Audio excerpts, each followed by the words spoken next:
सिंहोरावा सिंहोरावा भरल से नूर हो ललना कहवा से आवे सिंहोरावा सिंहोरावा भरल से नूर हो।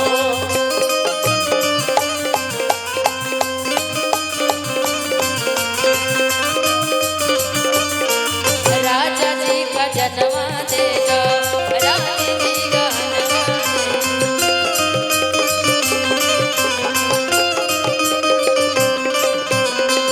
हमारा तो कुछ ना चाहिए ये इच्छा मनवा माही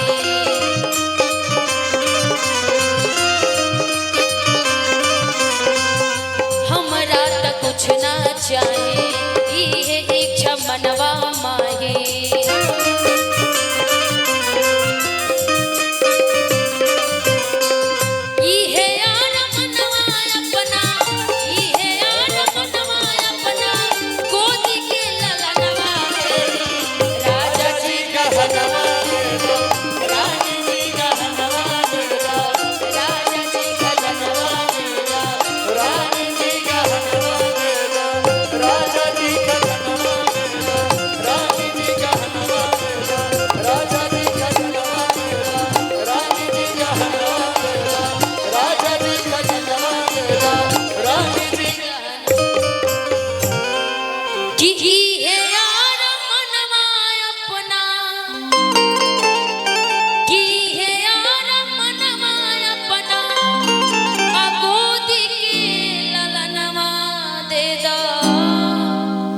राजा जी खजनवा दे दो रानी जी गहनवा दे दो।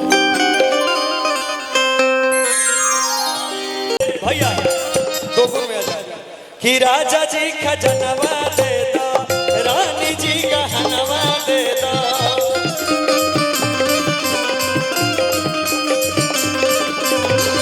राजा जी खजनवा दे दो रानी जी गहनवा दे दो।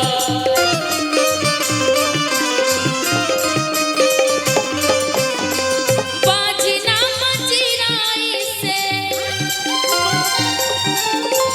बाजना मजीराई से हीरा रतनवा दे दो राजा जी गहनवा दे दो रानी जी गहनवा दे दो।